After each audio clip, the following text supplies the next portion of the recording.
வணக்கம் நேயர்களே. பொதுவாகவே இப்பொழுது ஒரு மனதிற்குள்ளே காமவெறி கொண்ட மனிதர்களாக மக்களை மாற்றிக்கொண்டிருக்கிறார்கள். அதற்கு டிவி, செல்போன் போன்றவை ஒரு காரணமாக இருக்கிறது. அவற்றை தவிர்த்துவிட்டு ஆலயங்களுக்குள், கோவில்களுக்கு நிறைய போவது, உபன்யாசம், நல்லவருடைய உபன்யாசம், பேச்சுக்களை கேட்பது, இது எல்லாமே நன்மை பயக்கும். உதாரணமாக ராமாயணத்திலே ஒரு காட்சி வருகிறது. சீதாதேவியை பிரிந்து விட்டார்கள் ஸ்ரீராமரும் லட்சுமணரும்.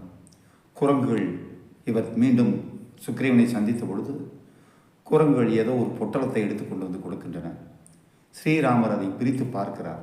அந்த துணியில் கட்டப்பட்டது.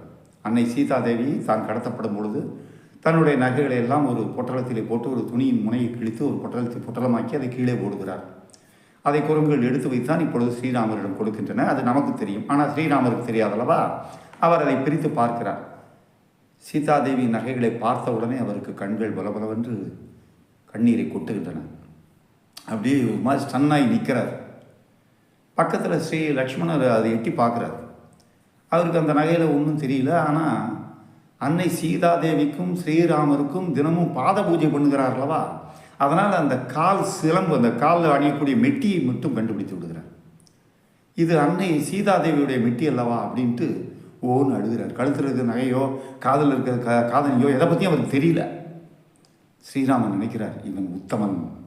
பார்த்தீங்களா, ஒரு பெண்ணை கால்கள் அல்லது கண்களை தவிர வேறு எங்கும் பார்த்து பேசக்கூடாது என்பதற்கு இலக்கணமானவன் லட்சுமணன். ஆண்மை என்பது அதுதான்.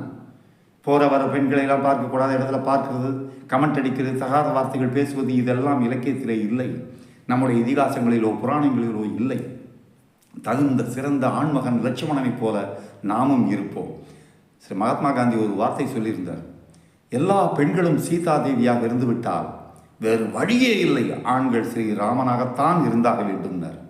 அதை ஞாபகத்தில் வைத்துக்கொண்டு எல்லோரும் லட்சுமணனை பின்பற்றுவோம். நன்றி, வணக்கம்.